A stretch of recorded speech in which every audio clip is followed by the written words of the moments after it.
Bismillahirrahmanirrahim. Assalamualaikum warahmatullahi wabarakatuh. Mudah-mudahan di siang hari ini sahabat-sahabat yang dimuliakan Allah Subhanahu wa taala senantiasa dalam kesehatan, ketenangan, kebahagiaan dan diberikan jalan keluar oleh Allah Subhanahu wa taala dari berbagai macam hiruk pikuk yang ada di dunia ini.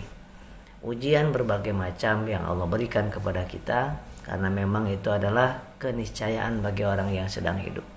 Sekarang ada ingin yang pulang kampung, udah ada 2 tahun, 3 tahun gak pulang kampung, gak bertemu dengan orang tuanya. Ya, orang tua pun rindu kepada kita. Karena tahun besok kalau kita tidak berjumpa dengan orang tua, belum tentu kita bisa berjumpa lagi dengan orang tua kita. Tapi inilah faktanya, inilah kondisinya. Kita harus tinggal di perantauan dan orang tua kita ada di kampung kita. Apa yang kita lakukan, apa yang harus kita lakukan.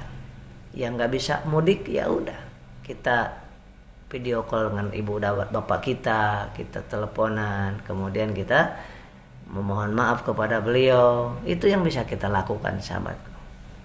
Ya, yang sudah punya syarat untuk mudik ya silahkan mudik. Ya, saya sendiri tidak mudik, tidak pulang kampung karena ya kita harus bagaimana lagi. Inilah ujian yang Allah berikan kepada kita. Karena suatu saat pun akan berpisah sementara dengan ibu dan ayah kita. Pada saat wafat kita atau ayah ibu kita akan kita berpisah dengan beliau. Kemudian kita mohon dipertemukan lagi di alam yang lebih indah, yang lebih cemerlang, yang lebih nikmat, yaitu di surganya Allah Subhanahu wa taala. Sahabat yang dimuliakan oleh Allah Subhanahu wa taala, alangkah menyedihkan, ironi sekali dan menyedihkan saat melihat seorang ibu yang ingin pulang ya ke kampung halaman yang jauh di sana. Kemudian bertahun beliau mengumpulkan mungkin uang yang tidak seberapa, kemudian ingin membahagiakan orang tuanya, ingin berjumpa bersua dengan orang tuanya. Tapi ternyata disuruh balik kembali.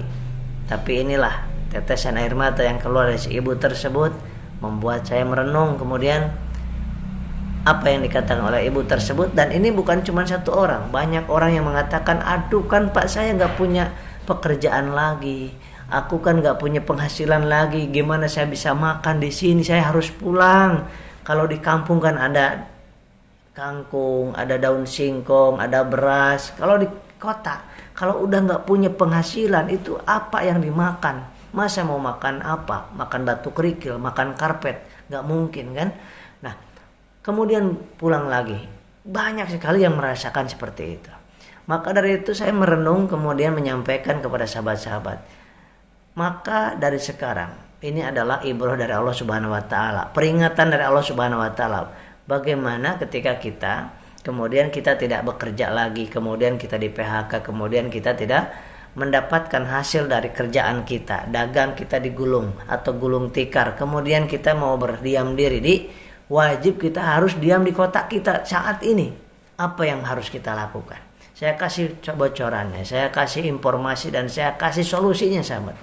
Solusinya adalah, maka saya senantiasa menyampaikan ketika saya harus mengisi di anak SMP, kemudian anak SMA sampai anak TK pun saya sudah sampaikan untuk tertarik dengan mental jualan, mental bisnis, mental pedagang. Ke anak-anak saya mulai dari yang usia 7 tahun udah disampaikan bahwa harus ada mental dagang. Gimana rasanya? Mental pemberi, mental dagang. Jadi kalau kita sudah mental pemberi, berarti harus punya uang. Nah, untuk punya uang harus kita berdagang, harus kita berniaga, berbisnis, berjualan. Nah, jadi sampaikan kepada anak-anak kita, ajarkan kepada anak kita bahwa wajib untuk berjualan, berdagang. Jangan mengandalkan dari kasihan kayak si ibu tadi. Kenapa beliau seperti itu? Pak, gimana kalau saya tinggal di kota terus kan tidak ada yang dimakan. Sementara ini saya nggak kerja. Nah, hanya dianggapnya rizki itu hanya dari kerja saja. Padahal 90% rizki itu bukan dari kerjaan, tapi dari rizki dari yang tidak disangka-sangka. Kemudian kita bersilaturahmi dapat rizki, kita ke masjid, kita kemudian, tapi yang luar biasa 9 dari 10 rizki yang Allah berikan di dunia ini adalah dari berbisnis, berjualan, berniaga. Maka Rasulullah berjualan, Rasulullah berbisnis, Rasulullah berniaga. Nah, kita ajarkan kepada anak-anak kita, pada saudara kita, supaya kita betul-betul punya mental pejuang, mental pejuang. Tidak ketika ada kesulitan seperti ini, kita tidak langsung berpangku tangan, kemudian dibiarkan perut kita lapar. Ya, kalau sendiri iya, tapi kalau punya anak, punya istri, ada suami, ada orang tua yang harus kita berikan nafkah. Nah, terus harus gimana? Harus beruntunglah kalau punya mental dagang. Oh, gak punya modal Kang Asep. Gampang, saya kasih bocoran. Anda gak punya modal sekarang, harus tinggal di Jakarta, gak boleh pulang. Nah, gak bisa kita mau nuntut siapa, kita mau menangis sama siapa selain kepada Allah Subhanahu wa Ta'ala. Kita harus berjuang saat ini. Saya kasih tahu cara berjuangnya. 1, karena saya sudah terbiasa jualan dari mulai SED, SMP udah mulai jualan, SMA udah mulai jualan juga. Anda ketemuin orang-orang yang jualan, Anda temuin pasar, Anda temuin orang di pasar, Anda temuin orang sayuran, tukang baju, tukang mukena, ya. Anda temuin tukang apapun. Nah, ketika nggak punya modal, maka bekerja sama dengan dia. Pak, Bu, saya jualkan kopiahnya, saya jualkan kerudungnya ya, saya jualkan jilbabnya. Ini berapa Bu? 30.000. Kalau saya jual 1, saya dikasih berapa persennya? Anda dikasih 20%, berarti 6.000 kan. Nah, 6.000 dari 1 kopiah, 6.000 dari 1 mukena, 6.000 dari 1 makanan yang kita jualkan. Seperti itu caranya. Itu yang Rasul lakukan dan Abdurrahman bin Auf lakukan, dan saya pun melakukan itu. Nah, kemudian sesudah itu kita lakukan komunikasi, negosiasi dengan orang yang punya barang, yang punya produk, kemudian kita pasarkan. Makanya jangan gengsi juru jualan. Masa ini jualannya, ini promosi ya, ini harus iklan berarti ya, ini harus menjual ya. Iya, menjual. Emang kenapa harus menjual? Kita selama ini juga kita menjual. Menjual apa? Menjual keahlian kita, menjual ilmu kita, menjual konsep, menjual ide. Kita menjual, semuanya kita menjual. Oke? Nah, oleh sebab itu sahabat-sahabat semuanya, kita semuanya wajib punya skill berjual. Ya, menjual apa? Ya, selama ini Anda nggak ingat. Ketika Anda melamar, Anda sedang menjual skill itu. Anda sedang menjual skill dan ilmu. Pak, saya melamar. Apa skill Anda? Saya bisa komputer. Berarti Anda sedang menjual skill komputer Anda. Betul gak? Kemudian Anda melamar sebagai perawat, sebagai tenaga kesehatan. Anda sedang menjual skill sebagai keperawatan, ilmu perawat, ilmu bidan, ilmu kedokteran. Ya. Ini loh yang saya punya, skill kedokteran, skill bidan, skill pengacara, skill marketing, skill tulis. Nah, itu skill. Kita penjual. Anda jangan nggak mau dibilang penjual. Anda itu penjual semua, kita penjual. Nah, kemudian siapa yang bukan penjual? Dokter menjual skillnya, menjual ilmunya, skillnya kepada para pasiennya. Kemudian siapa lagi? Pengacara menjual skillnya kepada kliennya. Kemudian siapa lagi? PNS nggak menjual. PNS menjual skillnya kepada negara. Terus siapa yang nggak menjual? Nah, oleh sebab itu kita dalam kondisi seperti ini, oh iya ya, saya ini kan penjual, saya ini kan pengusaha, pembisnis. Katakan itu, saya penjual, pengusaha, pembisnis. Saya deketin pengusaha, saya deketin pembisnis, saya deketin pedagang. Saya kemudian negosiasi. Gak punya modal sama sekali uang, Anda punya modal skill, Anda punya modal bicara, Anda punya modal kaki untuk berjalan. Ya. Kemudian tuker itu skill itu dengan uang ketika Anda butuh uang. Nah, kemudian, Pak, saya nggak punya skill apa-apa. Saya bisanya untuk menggendong ini, ngangkut-angkut barang. Nah, skill Anda itu tenaga, berarti Anda sedang menjual tenaga kepada dia. Nah, maka dari itu tukang gorengan kan banyak. Nah, kemudian Anda komunikasi, Pak, ini gorengan berapaan? Oh, ini gorengan 2003. Boleh saya pasarkan? Anda bawa gorengan yang sudah dijual, yang sudah digoreng, kemudian bawa 100 gorengan. 100. Dari satu gorengan Anda dapat misalkan 300 rupiah. 300 kali 100 berapa? 300 kali 100. 300 kali 100. 30.000 Anda dapat. Ya kan, kalau jual 100, kalau itu pun kalau 200.000 300 perak Anda dapatnya dikasihnya. Nah, kalau misalnya dikasih, ya udah buat ente ini 500 rupiah. Nah, itu 500 kali 150.000. Nah, dan nggak mungkin jual 100. Orang itu kalau beli gorengan itu 10, satu orangnya 20. Berarti kalau misalkan ngambil 500 gorengan, 500 kali 500 berarti 250.000 Anda dapat. Ya. Nah, oleh sebab itu tidak ada alasan kita untuk berdiam diri, ngoceh ke pemerintah, ngoceh ke kanan kiri. Kenapa sih nggak ada yang peduli ke saya? Kenapa sih nggak ada yang peduli ke saya? Kenapa sih orang lain nggak ada yang ini? Orang kaya kenapa sih pelit-pelit?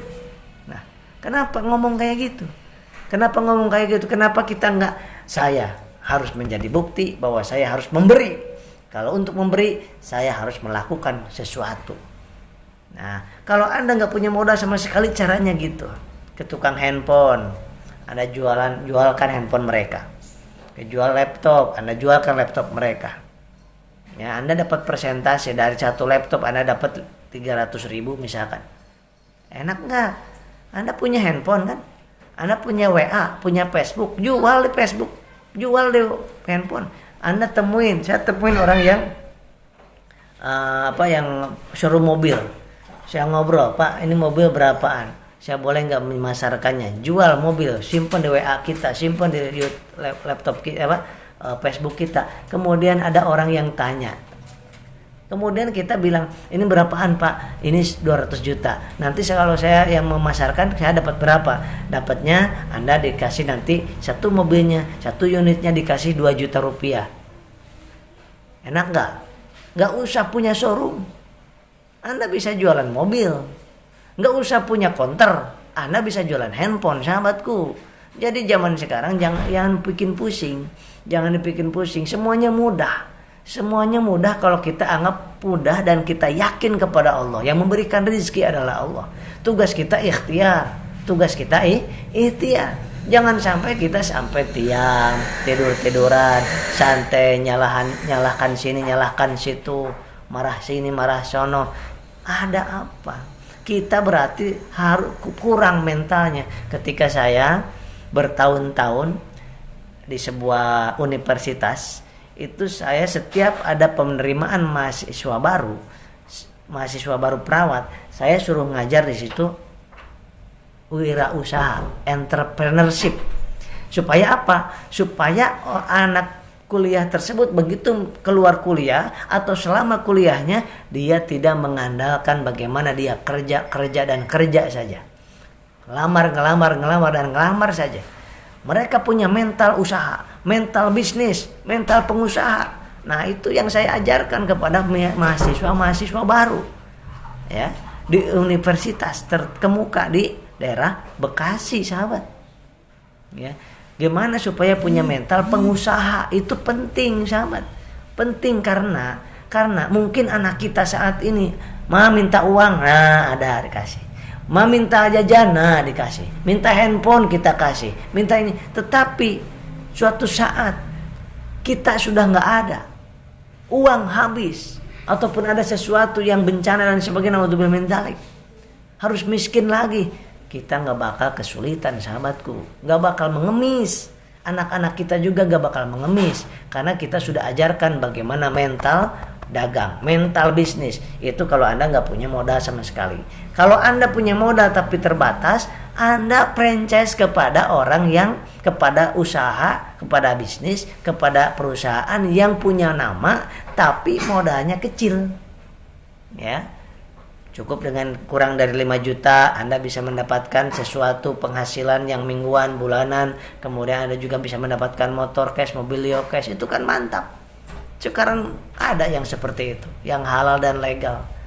Ya, kemudian Anda lebih punya banyak uang saat ini, Anda investasi. Investasinya di yang real, jangan investasi yang bodong-bodongan. Investasi uang di emas, begitu emasnya ditanya mana emasnya, ini sertifikat doang. Bodong itu. Saya pernah diajak seperti itu, kemudian saya tanya nggak bisa jawab. Saya ngasih uang 10 juta nih, saya dapat apa? Sertifikat doang. Untuk apa sertifikat doang? Nggak bisa dijual, betul nggak? Ya. Nah, jadi kita harus cerdas, harus pinter. Ya, harus pinter. Punya uang 10 juta, 20 juta, bikin kita investasi di tempat tertentu yang real, yang nyata. Jangan di yang ilegal dan tidak nyata, sahabatku. Nah, kemudian Kang Asep pakai apa? Harusnya ini satu tadi, kerjasama. Kalau kita nggak punya uang, kita punya modal tangan, modal kaki, modal bicara, modal otak, modal tenaga, modal skill. Itu modal dari Allah Subhanahu Wa Taala. Kenapa nggak dipakai? Kenapa kita mau bilangnya nggak punya modal? Dianggap modal itu uang aja. Enggak. Modal uang itu kecil. Yang modal gede itu adalah keinginan, keberanian, kemampuan, pikiran positif. Itu adalah modal yang besar. Ya, modal uang kecil. Berapa modal uangnya? 5 juta kecil, 10 juta kecil. Kenapa? Dibandingkan dengan modal tangan. Bayangkan Anda nggak punya tangan 2. Anda mau gimana? Walaupun Anda punya uang 100 juta, Anda nggak punya tangan 2, berarti Anda nggak punya modal. Ini berapa harganya? Anda punya modal 1 miliar, tetapi Anda nggak punya mata, dua-duanya nggak bisa melihat.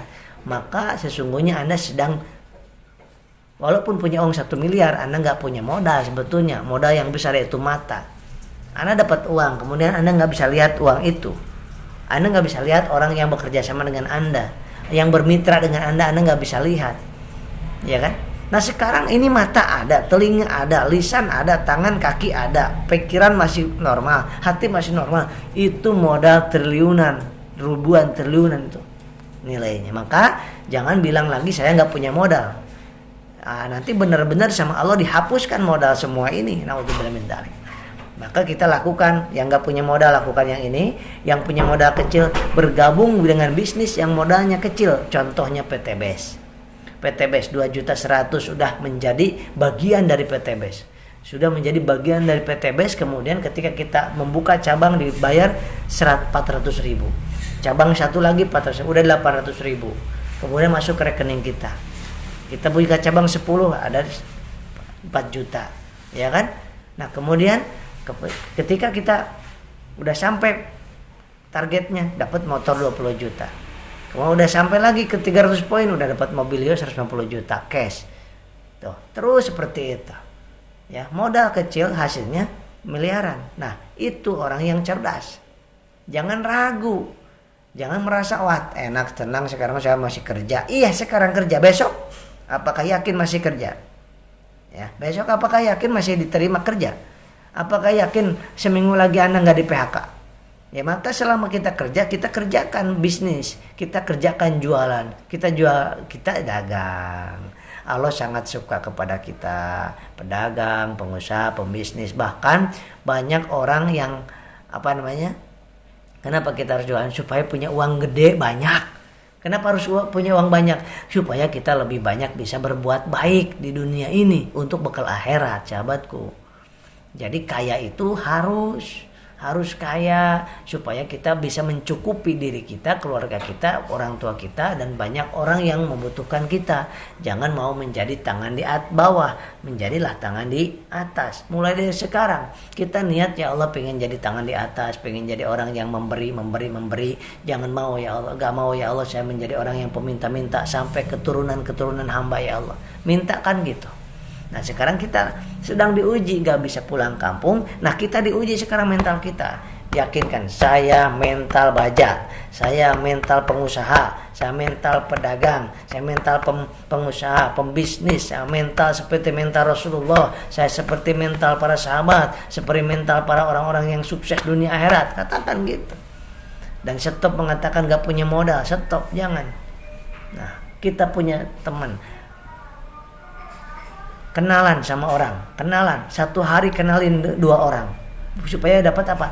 Dapat sahabat baru. Jangan teman-teman itu aja, udah dari SMP, SMA, kuliah, temennya itu aja, ya jangan. Jadi setiap hari targetkan, saya punya tambah teman 2, sahabat baru 2 sehari, harus tuh. Nah, mau lewat Facebook, mau lewat WA, mau langsung, lebih bagus sih langsung, ya. Targetkan 2 rekan baru sehari, 2 saudara baru sehari. Bagus gak kira? Kalau misalkan 2 orang sehari target kita, maka dalam waktu 30 hari itu punya teman baru 60 orang.